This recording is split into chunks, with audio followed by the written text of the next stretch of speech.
آئیے سب سے پہلے ہم امام زمانہ کی ولادت کے حوالے سے سب سے اہم شخصیت یعنی ان کے خود والد امام حسن عسکری علیہ السلام کے حوالے سے گفتگو کریں۔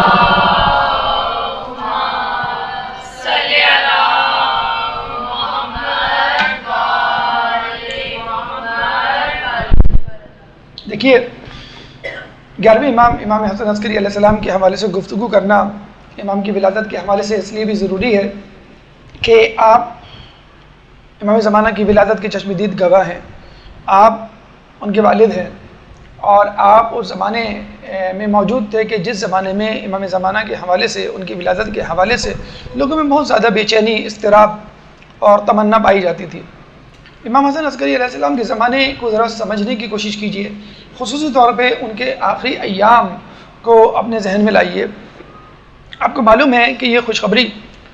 بہت زیادہ احادیث میں موجود ہے کہ 12واں امام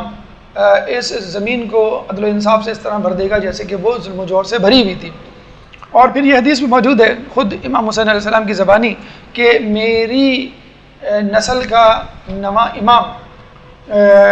اس زمانے کو، اس دنیا کو عدل سے اس طرح بھر دے گا جیسے وہ ظلم سے بھری ہوئی تھی۔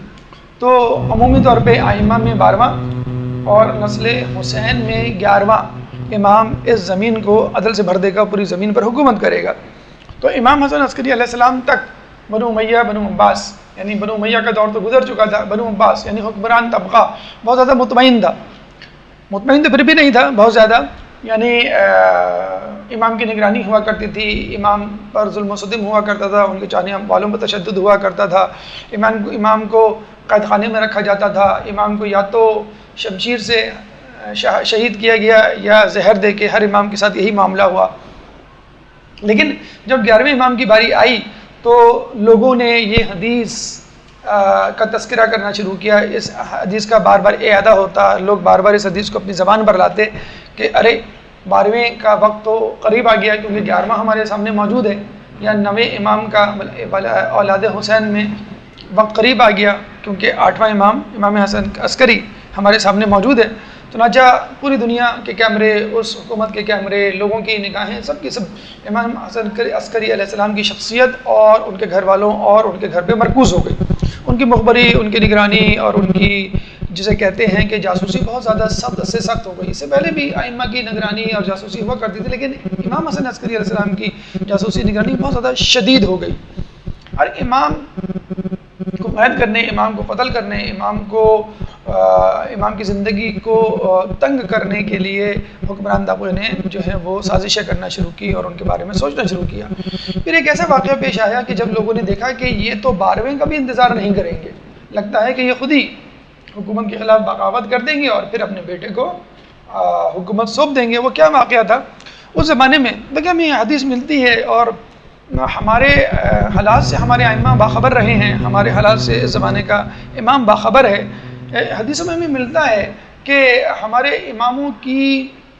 مثل ایسی ہے جیسے ستارے، ایک ستارہ غروب ہوتا ہے تو دوسرا ستارہ طلوع ہو جاتا ہے، اور یہ چلتا رہے گا جب تک 12ویں کا نمبر نہیں آ جائے گا، اور بعض اوقات تو ایسا ہوگا کہ لوگوں کو فکر ہی نہیں ہوگی کون سا ستارہ آیا کون سا ستارہ گیا، اور لیکن جب 12واں آئے گا تو تم اس 12ویں کی جو ہے عزت افزائی کرنا اور اس کو خوش آمدید کرنا اور اس کی مدد اور نصرت کرنا۔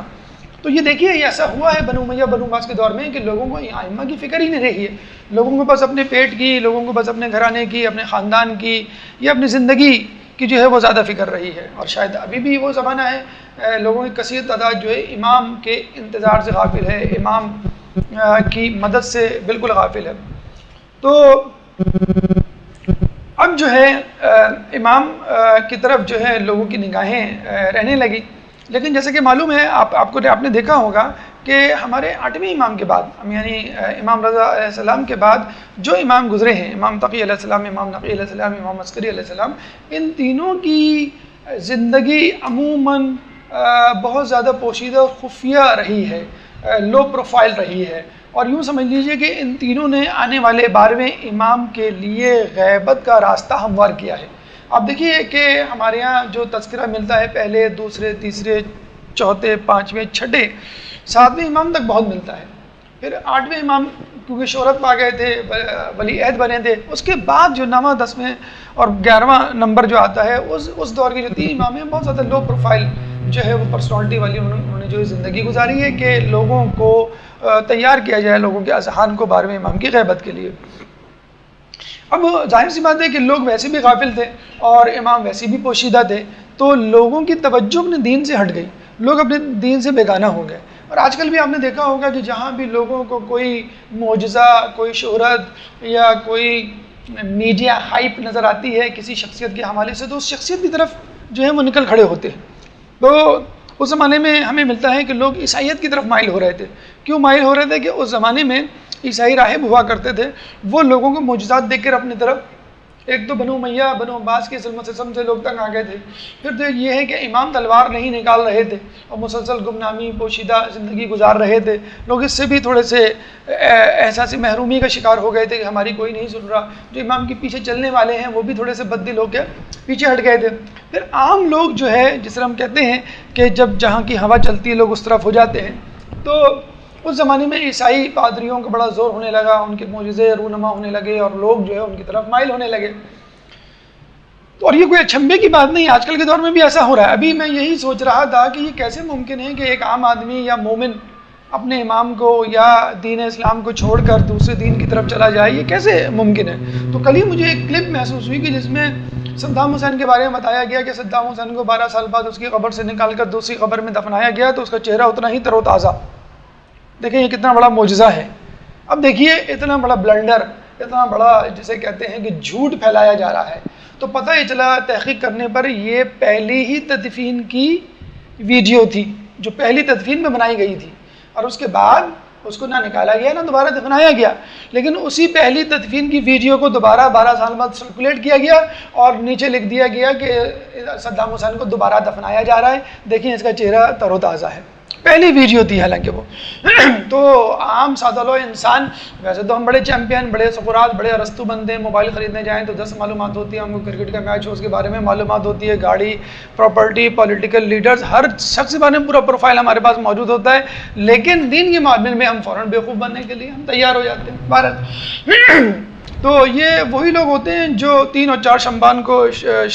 شعبان کی رات کو دھمال ڈال رہے ہوتے ہیں، مکس گیدرنگ ہو رہی ہوتی ہے اور ہلڑ بازی ہو رہی ہوتی ہے، اور یہ انچولی میں بھی ہوا ہے اور کراچی کے کئی علاقوں میں بھی ایسا جو ہے وہ سننے میں آیا۔ تو وہ یہی وہ لوگ ہیں کہ جہاں جس کی ہوا چلتی ہے لوگ جو ہے وہ اس طرف چلے جاتے ہیں اور دین اور ایمان کو بلا بیٹھتے ہیں۔ تو ہوا یہ کہ قحط پڑا اور بارش نہیں ہو رہی تھی، عیسائی راہب کو بلایا گیا، اس نے ہاتھ اٹھا کے دعا کی، بارش ہو گئی۔ اس طرح کئی مرتبہ ہوا، ایک دفعہ پھر قحط پڑا، اس عیسائی راہب کو بلایا گیا، ابھی وہ اٹھانے ہی والا تھا ہاتھ کے، اس کے ہاتھ میں ایک ہڈی موجود تھی جو امام کی نشاندہی پر اس سے لے لی گئی، اور امام نے کہا کہ اب تم دعا کرو۔ جب اس نے دعا کی تو بارش نہیں ہوئی، وہ پریشان ہو گئے تھے۔ امام نے بتایا کہ یہ پیغمبر کی ہڈی ہے جسم کی، جس کے وسیلے سے، جس کی وراثت سے، جس کی برکت سے بارش ہوتی تھی، تو یہ امام ہی نشاندہی کر سکتا ہے، یا پھر امام کے بعد امام کا نائب اس کی نشاندہی کر سکتا ہے، لیکن چونکہ ہم امام کے نائب کی تقلید کرنا گوارا نہیں کرتے اور سمجھتے ہیں کہ ہم خود سے کتابوں کو پڑھ کر، قرآن کو پڑھ کر سمجھ سکتے ہیں، آگے بڑھ سکتے ہیں، اس لیے ہم بیوقوف بن جاتے ہیں۔ بہرحال ہوا یہ، اس کا سائیڈ ایفیکٹ یہ ہوا کہ لوگوں نے عیسائیت کی طرف رخ کرنے کے بجائے اسلام کی طرف رخ کیا، وجہ اس کہ عیسائیت کی طرف جاتے خود عیسائی افراد اب مسلمان ہونے لگے، خصوصی طور پہ مذہب تشیع میں داخل ہونے لگے، خصوصی طور پہ امام کی رہنمائی جو ہے میں اپنی زندگی گزارنے لگے۔ تو وزراء نے بادشاہ کو یہ کہا کہ لگ یہ رہا ہے کہ 12ویں کا نمبر ہی نہیں آئے گا، یہ 11واں ہی تمہارا کام تمام کر دے گا۔ اتنی کثیر تعداد میں اس 11ویں امام کے پیچھے لوگ چل پڑے ہیں کہ لگتا ہے کہ عنقریب تمہاری حکومت کا خاتمہ ہونے والا ہے،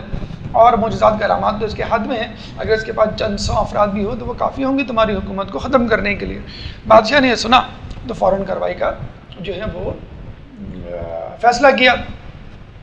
اب مسئلہ یہ تھا، بادشاہ کے ساتھ جو پریشانی تھی، جو امام کی تاریخ بتاتی ہے، ائمہ کے جد کی، اجداد کی تاریخ بتاتی ہے، تاریخ وہ یہ بتلاتی ہے کہ امام کو جب بھی، جہاں بھی، جس طرح بھی قید کیا گیا، وہاں کے داروغہ ان پہ فریفتہ ہو گئے، وہاں کے داروغہ ان کے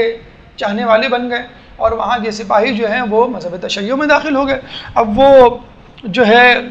7ویں امام ہو گئے، 8ویں، 9ویں، 10ویں، 11ویں امام کے دور میں بھی یہی وقت آ گیا تو انہوں نے چاروں ناچار ان کو کہیں نظر بند کیا تو پتہ چلا کہ وہاں کے داروغہ جو ہیں وہ منقلب ہو گئے اور امام کے ساتھی بن گئے، امام کے ساتھ عبادت کر رہے ہیں، امام کے ساتھ کھا رہے ہیں، امام کے قصیدے گنگنا رہے ہیں۔ تو انہوں نے یہ کہا کہ بھئی ان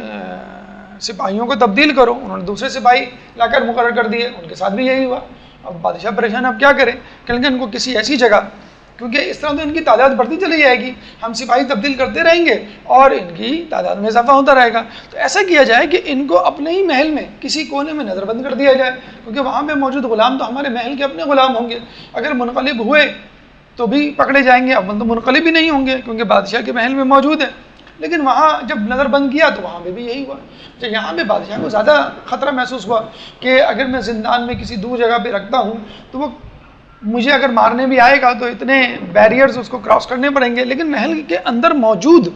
قید خانے میں جو غلام ہوں گے، جو امام کی طرف ہوں گے، وہ تو غصے میں آ کر میرا سوتے میں کام تمام کر سکتے ہیں، تو اس کو اپنی جان کا خطرہ ہو گیا امام کو ساتھ رکھنے میں۔ تو پھر آخر طے یہی پایا کہ امام کو اپنے گھر میں نظر بند کر دیا جائے گا، لیکن مسئلہ پھر وہی آ گیا کہ ہم تو اس 12ویں کی پیدائش سے خوفزدہ ہیں، کہیں وہ 12واں نہ پیدا ہو جائے۔ امام کو اپنے خاندان میں رکھنے کا مطلب یہ ہے کہ ان کی جو اولاد ہے اس کا اہتمام کرنا، تو لیکن پھر بھی وہ اپنے پرانے 2 حربوں کا انجام دیکھ چکے تھے، تو فیصلہ یہ کیا کہ ٹھیک ہے ان کو ہم اپنے گھر میں نظر بند کر دیں گے، لیکن اس کی سخت نگرانی کریں گے کہ جیسی بچہ پیدا ہو یا اس کے آثار رونما ہوں، ہمارے سپاہی وہاں پہنچ جائیں، بچے کی ماں کو بھی مار دیں اور بچے کو بھی مار دیں، جیسے موسیٰ علیہ السلام کے دور میں ہوا، جیسے ابراہیم علیہ السلام کے دور میں ہوا۔ لیکن وہ خدا ہی کیا جو ابراہیم علیہ السلام کی حفاظت کرے، موسیٰ کی جو ہے وہ حفاظت کرے، لیکن 12ویں کی حفاظت نہ کرے جو شرق اور غرب کو اپنے عدل سے بھر دے گا۔ چنانچہ امام کو اپنے گھر میں نظر بند کیا گیا اور سخت نگرانی کی گئی اور وہاں پہ جو ہے پہرے بٹھا دیے گئے، اور پھر آخر میں بادشاہ نے مجبور ہو کے اور صلاح مشورے کے بعد یہ طے پایا کہ ان کو زہر دے دی جائے، ان کا زندہ رہنا خود بادشاہ کی بادشاہت کے لیے خطرہ ہے۔ شروع میں کوشش کی گئی کتنا قاتلانہ حملہ کر کے ان کی جو ہے وہ زندگی کا خاتمہ کر دیا جائے، تو زبیر نام کا ایک شخص تھا جو امام کو قتل کرنا چاہتا تھا، لیکن کہتے ہیں کہ اس کے قتل کرنے سے پہلے اس کو کسی نے قتل کر دیا، امام کے چاہنے والے نے، اور پھر کہتے ہیں کسی کے ہاتھ میں وہ رقعہ بھی لگا کہ جس میں لکھا ہوا تھا، امام نے لکھا تھا کہ یہ وہ سزا ہے امام کے دشمن کی کہ جس نے اللہ پر امام کے واسطے تہمت، الزام، افراپردازی کی تھی اور اس کو اپنے کیے کی سزا مل گئی۔ اس کے بعد معتمد باللہ نے امام کو اپنے گھر میں نظر بند کر دیا اور بالآخر ان کو زہر دے دیا۔ جس رات زہر دیا اور جس رات ان کی شہادت ہوئی اس رات اس نے بہت سارے اطباء یعنی ڈاکٹرز، حکیم کو جمع کر لیا، بہت سارے علماء کو جمع کر لیا، بہت سارے زعماء، عمائدین اور وزراء کو جمع کر لیا۔ کیوں اطباء کو اس لیے جمع کیا، حکیموں کو یا طبیبوں کو یا ڈاکٹرز کو، کہ وہ میڈیکل اپروول دیں یا سرٹیفکیٹ دیں کہ امام کی ڈیتھ جو ہے وہ نیچرل ہوئی ہے، نارمل ہوئی ہے، ریگولر ایک فنامنا سے طبیعی ہوئی ہے، کسی زہر کی سبب نہیں ہوئی ہے، زہر دینے کی وجہ سے۔ علماء کو اس لیے جمع کیا کہ ان کی بات میں وزن ہوتا ہے، لوگ ان پہ جو ہے وہ اعتبار کرتے ہیں۔ اگر وہ کہہ دیں گے کہ ہاں ہم نے خود اپنی آنکھوں سے دیکھا ہے کہ امام اپنی طبیعی موت مرے، تو لوگ جو ہیں وہ، کیونکہ لوگوں کے دل کافی حد تک مائل ہو چکے تھے اس معجزے کو، بارش والے معجزے کو دیکھنے کے بعد۔ پھر زعماء یا عمائدین یا سرداران یا رؤساء یا وزراء کو اس لیے جمع کیا تھا کیونکہ وہ ایک ہیبت ہوتی ہے، اگر وہ اپنے قبیلے میں یہ بات پھیلا دیں کہ ہاں بھئی ہم نے خود اپنی آنکھوں سے دیکھا ہے، اور ظاہر سی بات ہے ان کو اس نہ دیکھنے یا دیکھنے کے پیسے دیے گئے تھے، ہزاروں لاکھوں دینار، کہ آپ نے جو دیکھا ہے سمجھ لیں کہ وہ نہیں دیکھا، اور جو ہم دکھا رہے ہیں سمجھ لیں کہ وہ دیکھا ہے، تو اس کے ان کو پیسے دیے گئے تھے تاکہ اپنے علاقوں میں یہ اعلان کر دیں، اور آپ کی وجہ سے آپ کے جتنے بھی ماننے والے ہیں، آپ کی اتباع کرنے والے ہیں، وہ آپ کے ہم خیال ہو جائیں۔ چنانچہ یہ بھی کر لیا گیا۔ اس کے ساتھ ساتھ نماز جنازہ اور میت کفن دفن کے وقت بادشاہ کے نگران وہاں چھوڑ دیے گئے کہ اگر تدفین کے وقت کوئی اولاد ظاہر ہو اور یہ دعویٰ کرے میں ان کی اولاد ہوں تو اس کو قتل کر دینا۔ اچھا، حیرت کی بات یہ ہے کہ بادشاہ نے 260 ہجری میں امام حسن عسکری علیہ السلام کو زہر دیا تھا، حالانکہ امام زمانہ 5 سال پہلے پیدا ہو چکے تھے، 255 ہجری میں پیدا ہو چکے تھے، اور وہ بڑے مزے سے جو ہے انتظار کر رہے ہیں کہ اگر کوئی اولاد ہوئی تو ہم قتل کر دیں گے، ایسے امید تو نہیں کہ کوئی اولاد ہو۔ تو کہتے ہیں کہ جو مال وہاں پڑا ہوا تھا، جعفر کذاب ان کا جو چچا تھا امام زمانہ کا، امام حسن عسکری علیہ السلام کے بھائی جعفر کذاب وہاں پہ جو ہے وہ موجود تھا. اس کا فسق و فجور جو ہے وہ بہت معروف تھا، اور لوگوں کو جو ہے وہ جو امام کے چاہنے والے تھے ان کو معلوم تھا کہ یہ جو ہے امام نہیں ہے، لیکن وہ امام کی مسند میں بیٹھا ہوا تھا. اور جب میراث تقسیم ہوئی تو اس نے کہا کہ بھئی چونکہ ان کی اولاد نہیں ہے تو میراث مجھ کو ملے گی اور ان کی والدہ کو ملے گی. یہ دیکھ کے ان کے سپاہی اور زیادہ مطمئن ہو گئے کہ بھئی ان کا تو چاہنے والا کوئی ہے ہی نہیں، کم از کم میراث کے وقت، جائیداد کے وقت تو موجود ہو. تو کہتے ہیں کہ سپاہی بھی جو ہے وہ یوں کہہ لیجیے جس طرح نگران جو ہے وہ سو جاتا ہے بے فکرہ ہو کے یا ادھر ادھر ہو جاتا ہے، وہ ریلیکس ہو گئے. تو جیسے ہی سپاہی ادھر ادھر ہوئے، جعفر کذاب نماز جنازہ پڑھانے کے لیے آگے بڑھا. امام کہیں سے وارد ہوئے اور جعفر کذاب کا دامن پکڑ کر کہا کہ آپ اس قابل نہیں کہ نماز جنازہ پڑھائیں، اور خود نماز جنازہ پڑھائی. اچھا، اس کا اشارہ امام نے اپنی زندگی میں دے دیا تھا، اور اپنے ایک چاہنے والے قاصد جس کے ذریعے سے خطوط کا اور پیسوں کا تبادلہ ہوا کرتا تھا، ابو الادیان، اس کو یہ کہا تھا کہ دیکھو میرے بعد جو شخص ان خطوط کو طلب کرے. آپ کو معلوم ہے کہ امام کے پاس خطوط آیا کرتے تھے جس میں مسائل ہوا کرتے تھے، امام سے پوچھے گئے سوالات ہوا کرتے تھے، امام اس کے جوابات دیا کرتے تھے. تو ظاہر سی بات ہے امام کے بعد ان کا بیٹا یا آنے والا امام ان خطوط کا ذمہ دار ہوگا اور وہ سوالات کے جواب دے گا. تو میرے بعد جو ان خطوط کو طلب کرے، میرے بعد جو میری نماز جنازہ پڑھائے، اور میرے بعد جو اس تھیلی کو طلب کرے جس میں کہ 1000 دینار ہے، تو وہ جو ہے تمہارا امام ہوگا، میرا نائب ہوگا. تو کہتے ہیں کہ ابو الادیان جو ہے وہ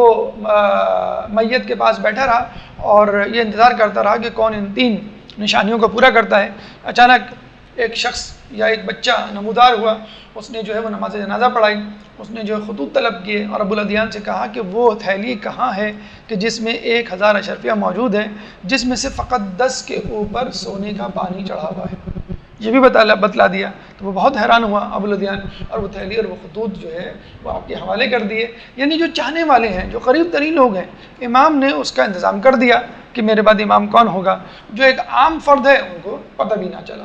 تو یہ ایک پالیسی تھی، یہ ایک امام کا جو ہے مکر تھا، بادشاہ کے مکر کے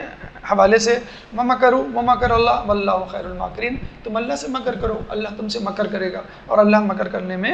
سب سے زیادہ مکر کرنے والا ہے. یعنی تم چال چلو اپنی، اللہ اپنی چال چلے گا، اور اللہ چال چلنے میں سب سے زیادہ بہترین ہے. تو ہم نے دیکھا 11ویں امام کے زمانے میں حالات و واقعات کتنے زیادہ جو ہے تناؤ کا شکار تھے. امام کی مخبری ہو رہی تھی، امام کی نگرانی ہو رہی تھی 11ویں امام کی. ان کو جو ہے زندان میں ڈالا گیا، ان کو قید کیا گیا. انہوں نے اپنے چاہنے والوں کو، مخصوص لوگوں کو نشانیاں بتا دی، اور امام کی ولادت بھی ہو گئی. امام نے نماز جنازہ بھی پڑھا دیا، اور وہ جو ہے چلے بھی گئے اور لوگوں کو پتہ بھی نہیں چلا. تو یہ امام کی ولادت کے پہلے گواہ یعنی امام کے والد امام حسن عسکری علیہ السلام. اب آئیے امام کی ولادت کی دوسری بڑی گواہ خود امام کی والدہ جناب بی بی نرجس خاتون. ایک درود پڑھ دیں محمد والے.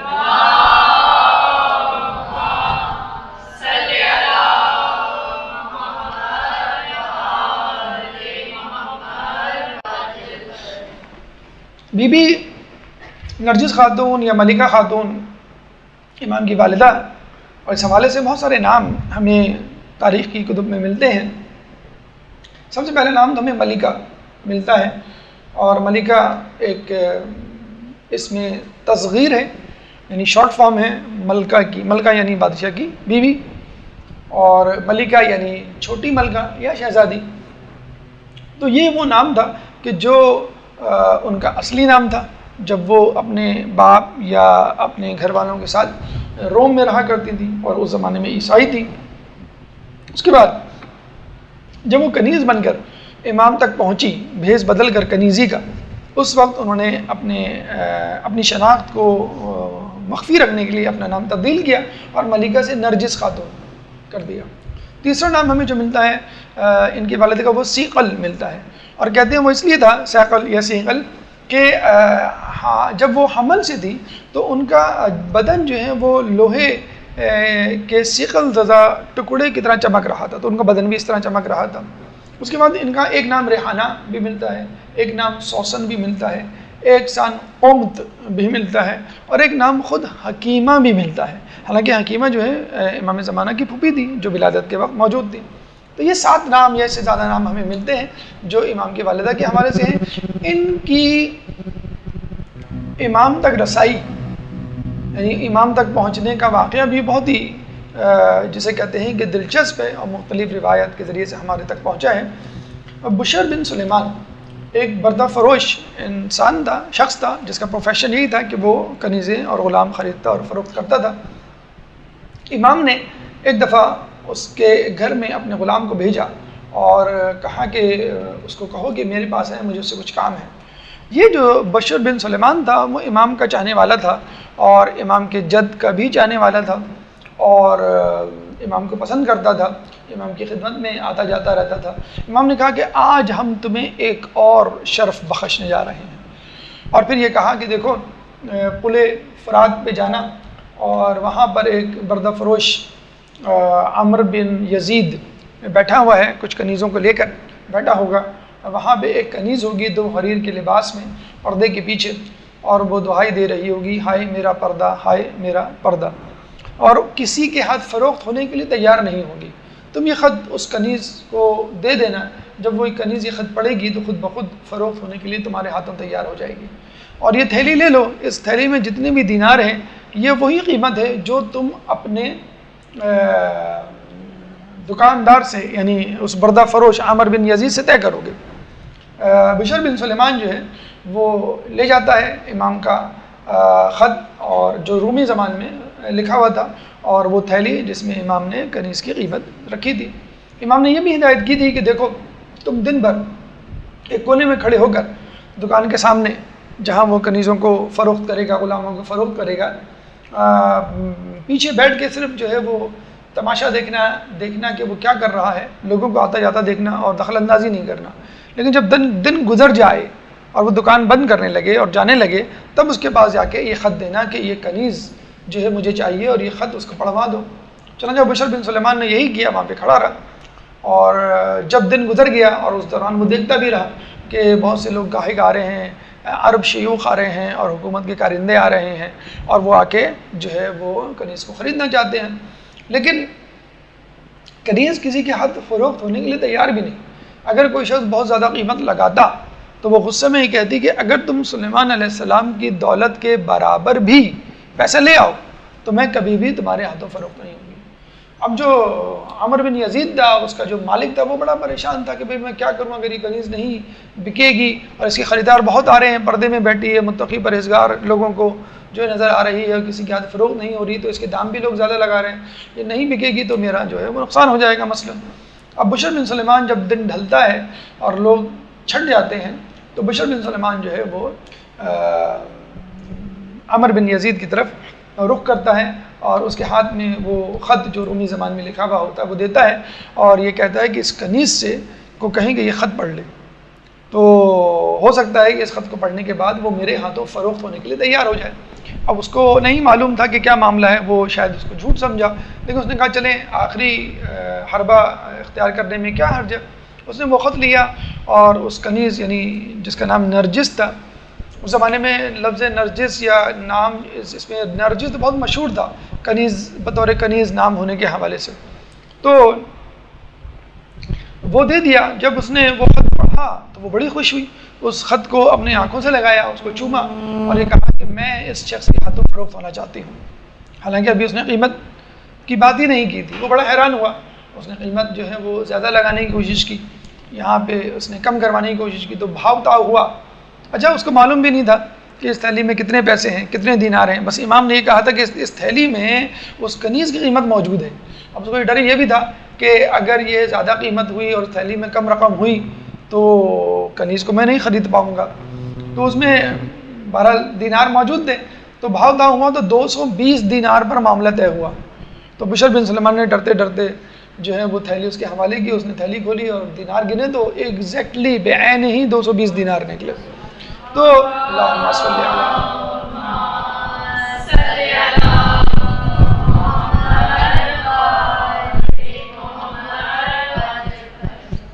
اب کنیز جو ہے وہ فروخت ہونے کے لیے تیار ہو گئی، اور اس نے یہ بھی کہا کہ اگر تم نے مجھے اس شخص کے ہاتھوں فروخت نہیں کیا تو میں خودکشی کر لوں گی۔ وہ اور پریشان کہ یہ کنیز جو ہے وہ بہت زیادہ ضدی ہے، لیکن اچھا ہے میں اسے جان چھڑاؤں، رقم بھی مجھے معقول مل گئی ہے، چنانچہ جو ہے میں اس کو فروخت کر دیتا ہوں۔ فروخت کر دیتا ہے، وہ بشر بن سلمان اس کو لے کے چلتا ہے، تو راستے پر یہ مشاہدہ کرتا ہے، یہ کنیز بار بار اس خط کو نکالتی، آنکھوں سے لگاتی اور اس کو چومتی، پھر نکالتی اور آنکھوں سے لگاتی اور اس کو چومتی۔ 3-4 مرتبہ جب اس نے یہ دیکھا تو اس نے کہا یہ کنیز تجھے کیا معلوم یہ خط کس نے لکھا ہے،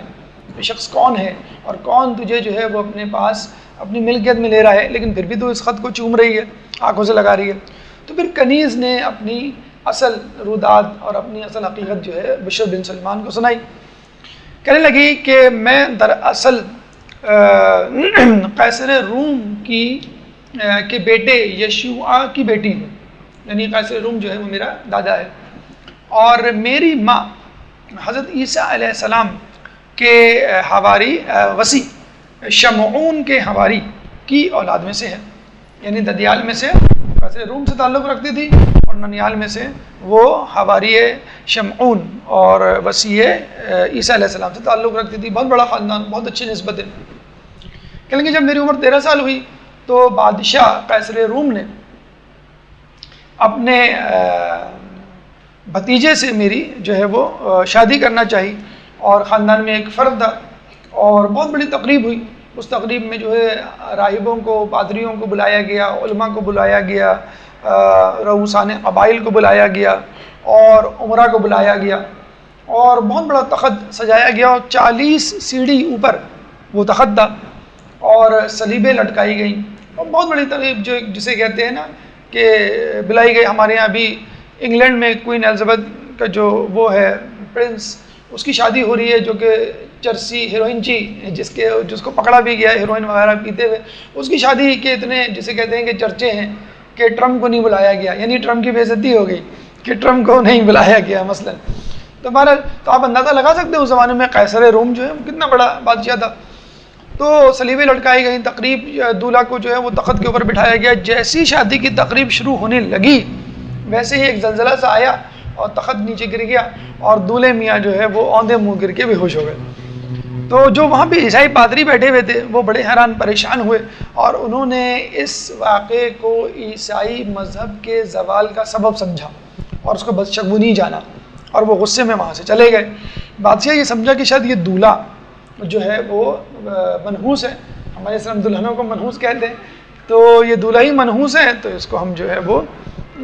ریپلیس کر دیتے ہیں۔ تو اس کے بجائے اس کے بھائی کو دولہا بنایا گیا دوسرے دن، اور پھر اسی طرح تقریب اسی طرح، کیونکہ بادشاہ کی عزت پر آ گئی تھی بات کہ لوگ یہ تانے دینے نہ شروع کر دیں کہ بادشاہ ہی منحوس ہے یا عیسائی مذہب ہی جو ہے وہ غلط ہے۔ تو اسی طرح تخت لگایا گیا، سلیبیں لٹکائی گئیں، اور تخت کے اوپر جو ہے وہ اس دولہے کے بھائی کو اس دفعہ بٹھایا گیا۔ جیسے ہی تقریب شروع ہونے والی تھی ویسے ہی زلزلہ آیا، اسی طرح سلیبیں ٹوٹی اور دولہے میاں اوندھے منہ گر کے بے ہوش۔ اس دفعہ جو ہے عیسائی راہب جو ہے وہ پیر پٹکتے ہوئے چلے گئے کہ اب ہم آئندہ اس تقریب میں نہیں آئیں گے، یہ تقریب منحوس ہے، یہ شادی منحوس ہے، اور یہ دین مسیحت کی جو ہے وہ زوال کی نشانی ہے۔ کہتے ہیں کہ ملکہ خاتون جو ہے اس رات انہوں نے خواب دیکھا، اور خواب میں یہ دیکھا کہ رسول اکرم ان کے اللہم صلی علی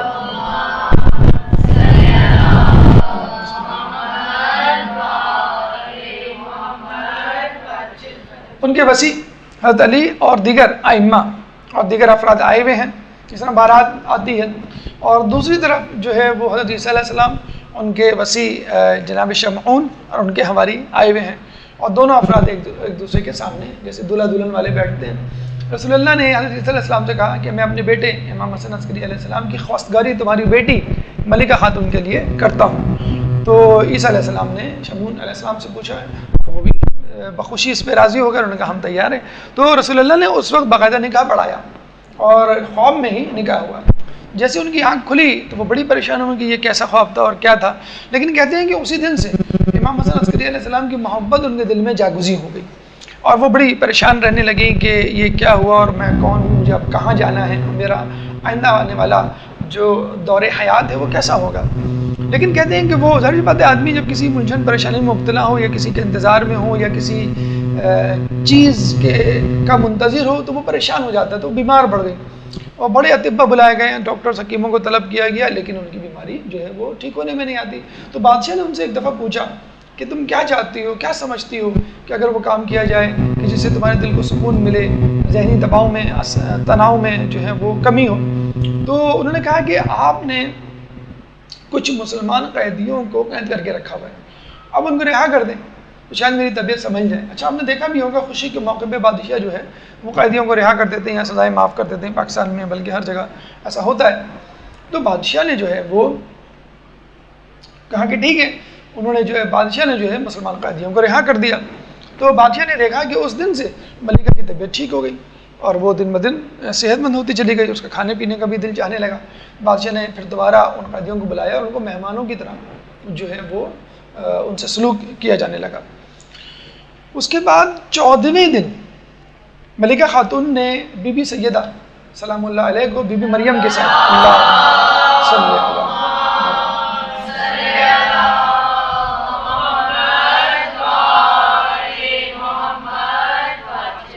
کو خواب میں دیکھا اور ان کو خواب میں دیکھتے ہی وہ رونے لگی اور یہ کہا کہ مجھے اب عبداللہ یعنی امام حسن عسکری علیہ السلام کی زیارت نہیں ہو رہی اور میں ان کی محبت میں گرفتار ہوں، لیکن وہ مجھے مل نہیں رہے۔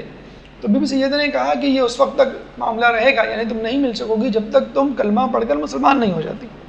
تو بی بی نے وہ تیار ہو گئی، تو بی بی نے ان کو کلمہ پڑھوایا، اشہد ان لا الہ الا اللہ واشہد ان محمد رسول اللہ، کہ میں گواہی دیتی ہوں کہ اللہ کے سوا کوئی معبود نہیں اور محمد اس کے رسول ہے۔ پھر کہتے ہیں کہ بی بی سیدہ جو کہ بی بی مریم اور 1000 حوران جنت کے ساتھ تشریف لائی تھی، کہا کہ اب تمہیں جو ہے وہ ہمارے بیٹے امام حسن عسکری علیہ السلام کی زیارت ہو جائے گی۔ پھر کہتے ہیں کہ انہوں نے دوسرے دن امام حسن عسکری علیہ السلام کی زیارت کی اور اس کے بعد کوئی دن ایسا نہیں گزرتا کہ وہ خواب میں امام حسن کی زیارت نہیں کرتی تھی۔ ایک دفعہ انہوں نے یہ کہا کہ میں آپ سے ملنا چاہتی ہوں، کیا طریقہ ہے کہ میں آپ تک پہنچ جاؤں؟ تو امام نے اس کو کہا کہ دیکھو، تمہارا باپ، تمہارا دادا جو ہے کسی مسلمان ملک پر حملہ کرنے جا رہا ہے، تو تم کنیزی کے بھیس میں اس کے لشکر کے ساتھ چل پڑو، تم اس طرح ہمارے پاس پہنچ جاؤ گی اور پل فرات پہ جب پہنچو تو ہمارا بھیجا ہوا نمائندہ بشر بن سلیمان تمہیں ایک رومی زبان میں خط دے گا، بس اس کے ساتھ تم ہمارے پاس آ جانا۔ تو یہ کہتے ہیں کنیزی کی بھیس میں اس نے اپنا نام نرجس رکھا اور جو ہے وہ لشکر کے ساتھ روانہ ہو گئی۔ اس لشکر کا جو ہے وہ ٹکراؤ مسلمان لشکر کے ساتھ ہوا اور مسلمان لشکر نے ان کنیزوں کو جو ہے وہ پکڑ لیا اور اپنے ساتھ لے گئے۔ اس میں یہ کنیز بی بی نرجس، بی بی ملکہ خاتون بھی موجود تھی، اور پھر اس کے بعد بشر بن سلیمان نے آپ کو خرید کیا، امام کے حوالے کر دیا۔ کہتے ہیں کہ جب امام کس کے پاس آئیں، یہ امام نقی علیہ السلام کے پاس، یعنی امام حسن عسکری علیہ السلام کے والد امام نقی علیہ السلام کے پاس۔ جب ان کے پاس آئیں تو انہوں نے کہا کہ تم کیا چاہتی ہو، تمہارے پاس 2 اختیارات ہیں، کس چیز کو، کن 2 چیزوں کو اختیار کر سکتی ہو؟ انہوں نے کہا ایک تو یہ کہ تم 10,000 دینار لے لو، یعنی آزاد ہو جاؤ، آزادانہ زندگی گزارو، یہ 10,000 دینار تمہارے، اور ایک یہ ہے کہ تم شرف معبد اختیار کر لو، یعنی ہمیشہ کا شرف۔ تو انہوں نے کہا کہ میں ہمیشہ کا شرف اختیار کرنا چاہتی ہوں، عارضی زندگی یا عارضی خوشحالی نہیں۔ امام نے کہا کہ تمہاری شادی اس شخص سے ہوگی کہ جس سے ہونے والا بچہ اس دنیا کو شرق سے لے کے غرب تک اپنے عدل سے بھر دے گا۔ تو انہوں نے کہا کہ یہ کون صاحب ہے، یعنی کون شخص ہے جس سے میری شادی ہوگی، یعنی جس کی وجہ سے مجھے اتنا بڑا شرف ملے گا کہ میں اس بچے کی ماں بنوں کہ جو پوری دنیا پہ حکمرانی کرے گا۔ تو امام نقی علیہ السلام نے کہا یہ وہی شخص ہے جس کو تم نے خواب میں دیکھا تھا اور جس کا نکاح جو ہے وہ رسول اللہ نے تمہارے ساتھ پڑھایا تھا۔ اللہ صلی اللہ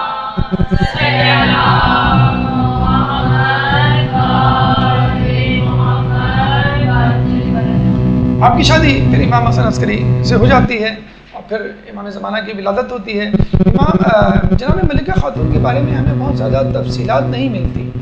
کیونکہ جیسے وہ آتی ہیں اور شادی ہوتی ہے، اب امام کی ولادت ہوتی ہے، 5 سال کے اندر ان کا انتقال ہو جاتا ہے۔ اور اس کی بھی وجہ کیا تھی کہ جب ولادت امام زمانہ ہوئی تو امام حسن عسکری علیہ السلام نے، جو ان کے شوہر تھے، ان کو یہ کہا کہ میری موت کے بعد، میری شہادت کے بعد میرے گھر والوں پہ بہت زیادہ ظلم و ستم ڈھائے جائیں گے،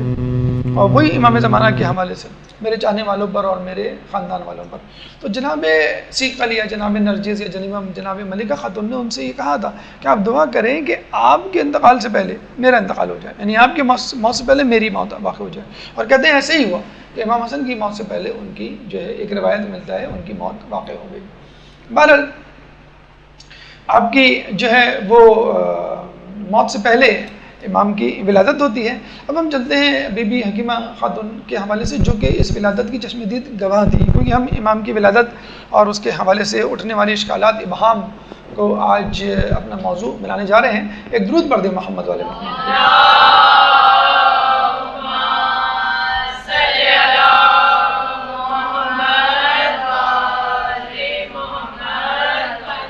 بی بی حکیمہ خاتون امام زمانہ کی پھوپھی یعنی امام حسن عسکری علیہ السلام کی بہن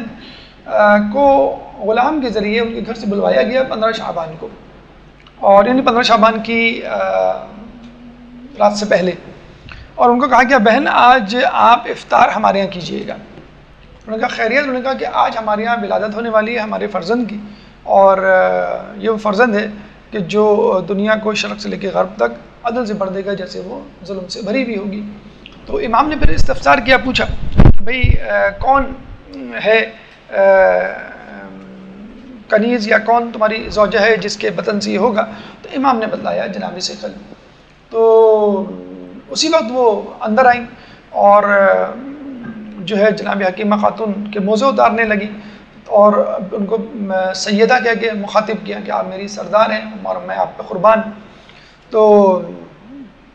بی بی حکیمہ نے کہا کہ مجھے تمہارے ساتھ جو ہے وہ عزت افزائی سے پیش آنا چاہیے اور مجھے تمہارا اکرام کرنا چاہیے، اور میری جان تو کیا اس پوری دنیا کے انسانوں کی جان تم پہ قربان ہو،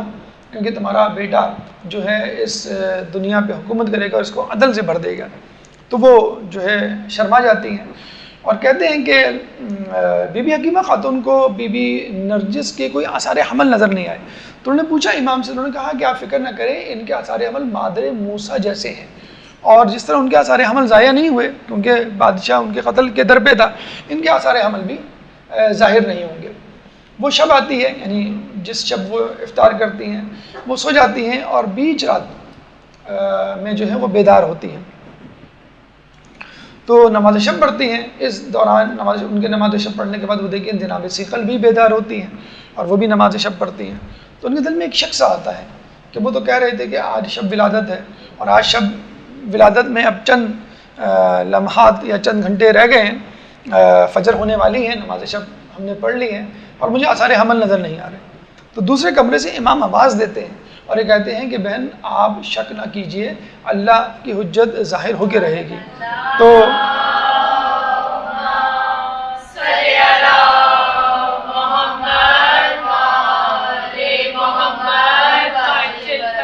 پھر وہ شرمندہ ہوتی ہیں، اپنا شک رفع کرتی ہیں اور سورہ یاسین اور سورہ حامیم سجدہ کی جو ہے وہ تلاوت شروع کر دیتی ہیں. اس دوران بی بی سیقل جو ہے وہ بیدار ہوتی ہیں، وہ بھی نماز شب پڑھتی ہیں. نماز شب پڑھنے کے بعد وہ گھبرائی بھی آپ کے پاس آتی ہیں اور اپنی گود پہ ان کی گود پہ اپنا سر رکھ دیتی ہیں کہ مجھے کچھ ہو رہا ہے. کہتے ہیں اسی وقت اندھیرا چاہتا ہے. بی بی حکیمہ خاتون اور بی بی نرجس خاتون کے درمیان ایک پردہ سا حائل ہو جاتا ہے اور غالباً بی بی حکیمہ خاتون کے بارے میں بے ہوش ہو جاتی ہیں. جیسے ہوش میں آتی ہیں تو دیکھتی ہیں پردے کے پیچھے بچہ موجود ہے. تو وہ اللہم صلی علی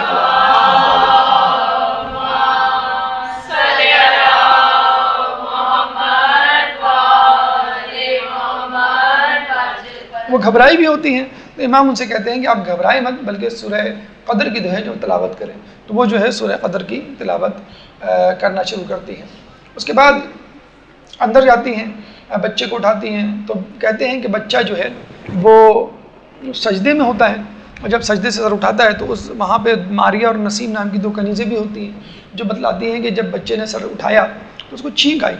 اور چھینک جب آئی تو اس نے دونوں انگلیوں کو آسمان کی طرف اشارہ کر کے اٹھایا اور کہا کہ الحمدللہ رب العالمین وصلی اللہ علی محمد و آلہ، کہ اللہ تعالیٰ کا شکر ہے جو تمام عالمین کا رب ہے اور درود ہو محمد اور ان کے آل پر. اور پھر امام فرماتے ہیں زعمت الظلم ان حجت اللہ داحضتاً کہ کیا ظالموں نے یہ زعم کر لیا ہے کہ وہ اللہ کی حجت کو تباہ و برباد کر دیں گے. لو اوزنا لنا اگر مجھے فی الکلام لو اوزنا لنا فی الکلام اگر مجھے کلام کا جو ہے وہ اذن ہوتا یا اس کی اجازت ہوتی لزال شک تو میں ان کے شک کو دور کر دیتا.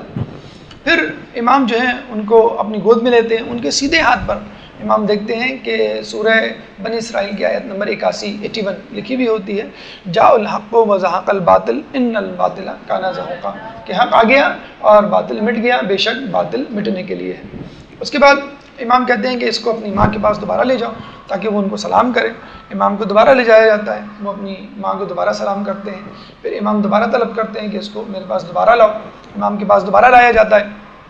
امام کے پاس جب دوبارہ لاتے ہیں تو امام اپنی زبان مبارک کو امام زمانہ کے دہنے مبارک میں دیتے ہیں اور وہ اس کو چوستے ہیں جیسے دودھ اور شہد جیسے پیا جاتا ہے، ایسا لگ رہا تھا. تو امام جو ہے ان سے کہتے ہیں کہ کلام کرو، اور امام جو ہے وہ اپنا ہاتھ ان کے جوڑوں پر رکھتے ہیں اور ان سے کہتے ہیں کہ اے فرزند کلام کرو. تو وہ کلام کرتے ہیں اور گواہی دیتے ہیں اشہد ان لا الہ الا اللہ واشہد ان محمد رسول اللہ وان علی امیر المؤمنین ولی اللہ، کہ میں گواہی دیتا ہوں کہ اللہ کے سوا کوئی معبود نہیں، محمد اس کے رسول ہیں اور علی جو ہے امیر المؤمنین اور ولی اللہ ہے. پھر کہتے ہیں کہ ان سے کہتے ہیں امام کہ مجھے جو ہے پچھلے انبیاء کے کلام سناؤ. تو وہ آدم علیہ السلام، نوح علیہ السلام، شیس علیہ السلام، ابراہیم علیہ السلام کے صحف صحیفے جو ان پہ اتر چکے تھے وہ سناتے ہیں. اس کے بعد توریت، زبور، انجیل کلام سناتے ہیں. اس کے بعد کلام مجید، قرآن مجید کی آیت سورہ قصص آیت نمبر 4 سناتے ہیں کہ وَنُرِيدُ أَن نَّمُنَّ عَلَى الَّذِينَ اسْتُضْعِفُوا فِي الْأَرْضِ وَنَجْعَلَهُمْ أَئِمَّةً وَنَجْعَلَهُمُ الْوَارِثِينَ کہ وَنُرِيدُ أَن نَّمُنَّ عَلَى الَّذِينَ اسْتُضْعِفُوا کہ ہم تو چاہتے ہیں کہ جن لوگوں کو زمین میں کمزور بنایا گیا ان پر ہم احسان کریں. وَنَجْعَلَهُمْ أَئِمَّةً اور ان کو ہم امام بنائیں. وَنَجْعَلَهُمُ الْوَارِثِينَ اور ان کو ہم دنیا کا وارث بنائیں. پھر انہوں نے جو ہے وہ آیت پڑھی. پھر جو ہے امام بی بی حکیمہ خاتون کو کہتے ہیں کہ آپ ان کو لے جائیں اور ان کی ماں کو دے دیں اور اب آپ 7ویں دن آئیے گا. تو وہ بیٹے کی یعنی اپنے بھتیجے کی محبت میں دوسرے دن آ جاتی ہیں کہ سلام کرنے. تو پتہ چلتا ہے کہ امام تو موجود نہیں ہیں. تو کہتی ہیں کہ وہ کہاں ہے بچہ؟ تو انہوں نے کہا کہ اس کو میں نے اس کے سپرد کر دیا کہ جس کو حضرت موسیٰ علیہ السلام کی والدہ نے سپرد کیا تھا، جس کے سپرد یعنی خدا کے سپرد کر دیا. تو وہ بہت پریشان ہوتے ہیں کہ یہ کہاں گیا بچہ. خیر 7ویں دن جب آتی ہیں تو دیکھتی ہیں کہ بچہ اپنے پیروں پہ چل رہا ہے. تو امام سے پوچھتی ہیں کہ یہ کیا ہے، یہ کون سا بچہ؟ یہ وہی بچہ ہے جو 1 ہفتے پہلے پیدا ہوا تھا. تو امام نے کہا کہ ہمارے یہاں بچے کی پرورش، بچے کی نشو و نما ایک دن میں ایسے ہوتی ہے جیسے 1 ہفتے میں دوسروں کی، یا 1 ہفتے میں ایسی ہوتی ہے جیسے 1 سال میں دوسرے کی. اس لیے ہمارا جو امام ہے یا ہمارا جو بچہ ہے وہ بہت زیادہ پرورش کرتا ہے. کہتے ہیں کہ پھر اس کے بعد 40 دن تک آسمان سے ایک پرندہ آتا اور بچے کو اٹھا کے اوپر لے جاتا اور پھر جو ہے وہ واپس چھوڑ جاتا. تو بی بی حکیمہ خاتون نے پوچھا بھی تھا یہ کون ہے؟ تو انہوں نے کہا یہ جبریل امین ہے اور ان کے ساتھ جو ہیں دیگر پرندے ہیں، یہ فرشتے ہیں اور یہ امام کی نصرت کے لیے ہیں. جب امام ظہور کریں گے تو یہ ان کی نصرت کریں گے. تو ایک دفعہ یہ بھی ملتا ہے کہ جب وہ پرندہ امام زمانہ کو لے کر جا رہا تھا تو بی بی نرجس خاتون رونے لگی کہ بچے کو کہاں لے کے جا رہا ہے. تو امام نے کہا تم فکر نہ کرو، یہ مادر موسیٰ کی طرح کسی اور کا دودھ نہیں پیے گا اور تمہارے دودھ کے علاوہ تمام بچوں کا، تمام ماؤں کا دودھ جو ہے وہ اس کے لیے حرام ہے. اور پھر انہوں نے سورہ قصص آیت نمبر 13 بھی سنائی کہ فرددناہ الی امہ کہ تقر عینہ لا تحزن کہ ہم نے فرددناہ الی امہ ہم نے اس کو یعنی اس بچے کو اس کی ماں کے حوالے کر دیا واپس. کیوں کر دیا؟ کہ تقر عینہ تاکہ اس کی آنکھوں کو ٹھنڈک ملے، لا تحزن چنانچہ غم نہ کرو. اور پھر یہی ہوا کہ بچہ جو ہے وہ واپس آیا. تیسرے دن امام جو ہے وہ گئے اپنے اصحاب کے پاس اور بچے کا تعارف کروایا اور یہ کہا کہ یہی وہ بچہ ہے جس کی نصرت کے لیے لوگوں کی گردنیں اٹھیں گی. یعنی لوگ اس کا ساتھ دینے کے لیے اٹھیں گے، اور یہی وہ بچہ ہے جو میرا نائب ہوگا، جو میرے بعد امام ہوگا، اور یہی وہ بچہ ہے جو دنیا کو شرق سے لے کر غرب تک عدل و انصاف سے اس طرح بھر دے گا کہ جس طرح وہ ظلم و جور سے بھری ہوئی ہوگی۔ پھر یہ کہتے ہیں کہ امام نے 7ویں دن بچے کا جو ہے وہ عقیقہ کیا، اور عقیقے میں 10,000 رطل روٹی اور 10,000 رطل گوشت کا اہتمام کیا، لیکن یہ عقیقہ یا یہ کھانا جو ہے لوگوں کو بلا کر نہیں کھلایا بلکہ لوگوں کے گھروں تک پہنچایا، اور اس میں بنی ہاشم کے لوگ پیش تھے، زیادہ تر اپنے خاندان والے، اور چند اپنے بہت ہی خاص الخاص افراد، کنیز، غلام، یا بہت ہی خاص الخاص جیسے بشر بن سلیمان وغیرہ۔ تو اچھا یہ بات بھی اپنی جگہ مد نظر رکھنی چاہیے کہ 10,000 روٹیاں اور 10,000 رطل روٹیاں، 10,000 رطل گوشت بہت کثیر مقدار ہوا کرتی ہے لوگوں کو کھلانے کے لیے، تو اس کا مطلب ہے کہ خاندان میں کسی شخص کو بھی نہیں چھوڑا ہوگا کہ جس کو پتہ نہ چلے، یہ اپنے جاننے والوں میں کسی کو بھی نہیں چھوڑا ہوگا کہ اس کو پتہ نہ چلے، ہر شخص تک یہ بات پہنچائی، لیکن جو حکومتی لوگ تھے، دشمن تھے، عام افراد تھے، ان تک یہ خبر نہیں پہنچنی تھی اور لوگوں کو نہیں پتہ چلا، تو اپنے لوگوں کو بہت زیادہ تعداد میں پتہ چل گیا اور غیروں کو بالکل بھی نہیں پتہ چلا، اور ابھی بھی یہی حال ہے کہ جن کو معلوم ہے وہ امام پہ بہت زیادہ یقین رکھتے ہیں، جن کو نہیں معلوم وہ امام کے بارے میں کچھ بھی نہیں جانتے، یا ان کی جو ہے بالکل ان کو معلومات نہیں۔